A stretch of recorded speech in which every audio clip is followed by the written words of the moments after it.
मेरा नाम आयत है। ताई अब्बू के बेटे से जबरदस्ती मेरा निकाह हुआ था, मगर अभी रुख से नहीं हुई थी। वो मुझसे सख्त नफरत करता था।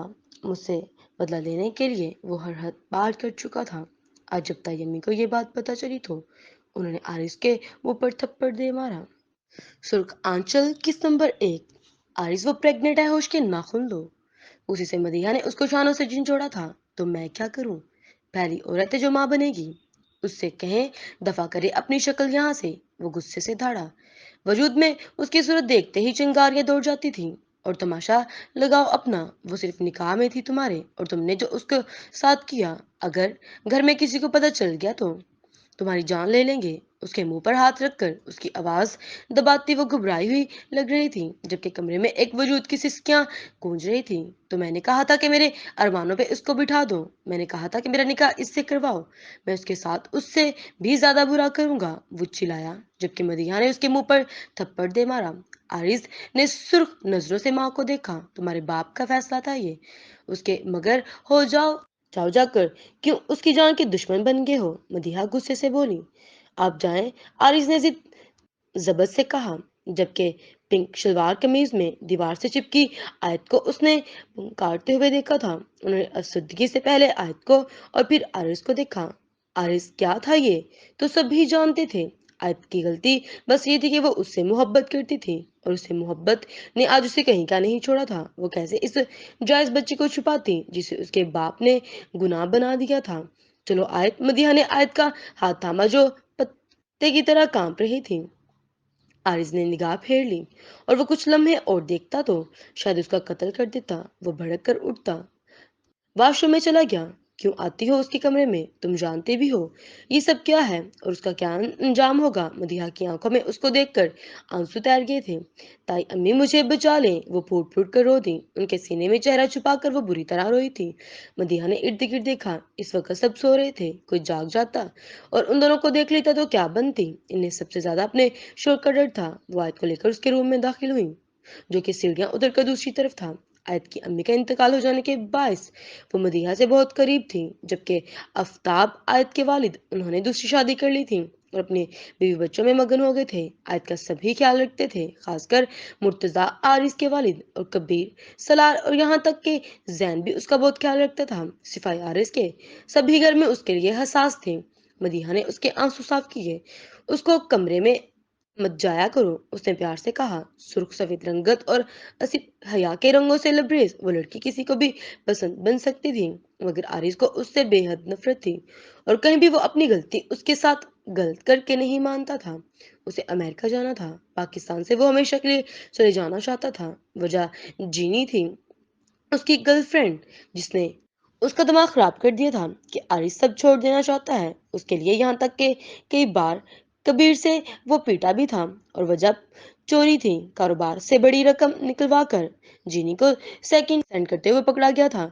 और कबीर, जो हद से ज्यादा गुस्से का तेज था, उसने बिना किसी लिहाज से उसको पीट दिया था। ये तो सलार उस दिन ही घर आया था तो अर्ज की बचत हुई थी, वरना शायद कोई उसको कबीर से बचा पाता।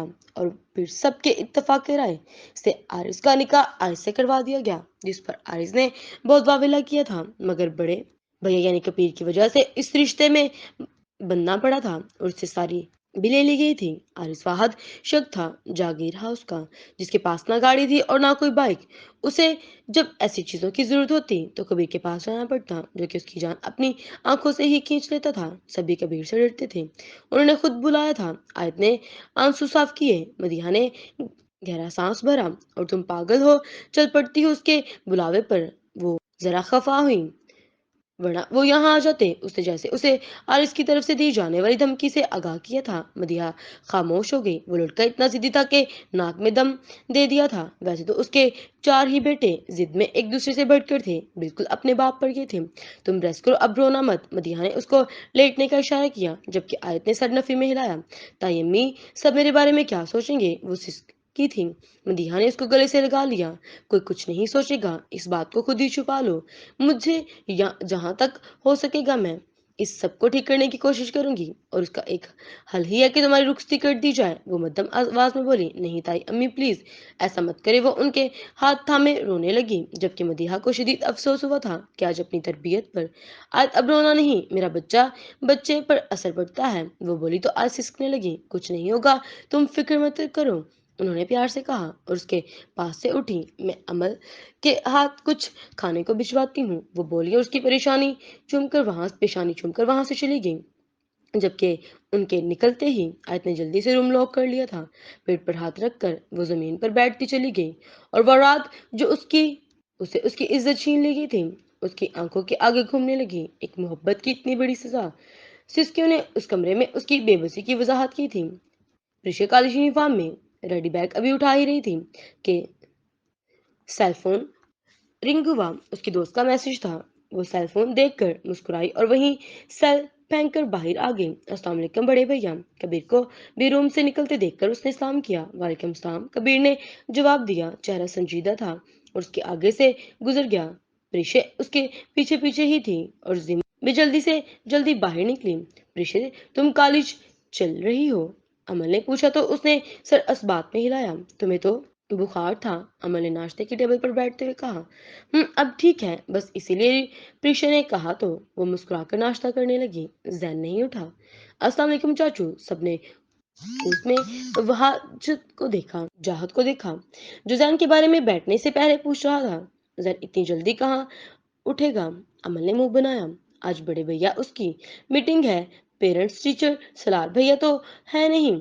आरिज भैया जाते नहीं तो बड़े पापा जाएंगे क्या? अमल ने जानबूझकर ये जिक्र छेड़ा था। प्रीशा ने अपनी हंसी दबाई थी। हाँ मुझे पता है और मेरा ही जाने का इरादा है, कबीर ने मसरूफ से अंदाज में कहा। तो दोनों ने शरारती नजरों से एक दूसरे को देखा था। आयत को भी बुलाकर लाओ, कबीर ने उन दोनों की खिड़की की तरफ मुतवज्जा होते हुए कहा। मैं लाती हूँ। प्रीशा हाथ झाड़ती उठ गई। मुर्तजा भाई की तबीयत ठीक है? भाभी मदिया से वजाहत ने पूछा। ठीक है, उनकी तबीयत रात देर तक काम करते रहे हैं, कबीर और उसके बाबा, बस इसीलिए शायद इन्हें देर हो गई। उन्होंने कबीर के आगे नाश्ता रखा जिसने न्यूज़पेपर बंद किया था और वजाहत ने सर हिलाया। सोफिया उसके आगे नाश्ता रख रही थी। वो भी नाश्ते की जाने मुतवज्जा हुए।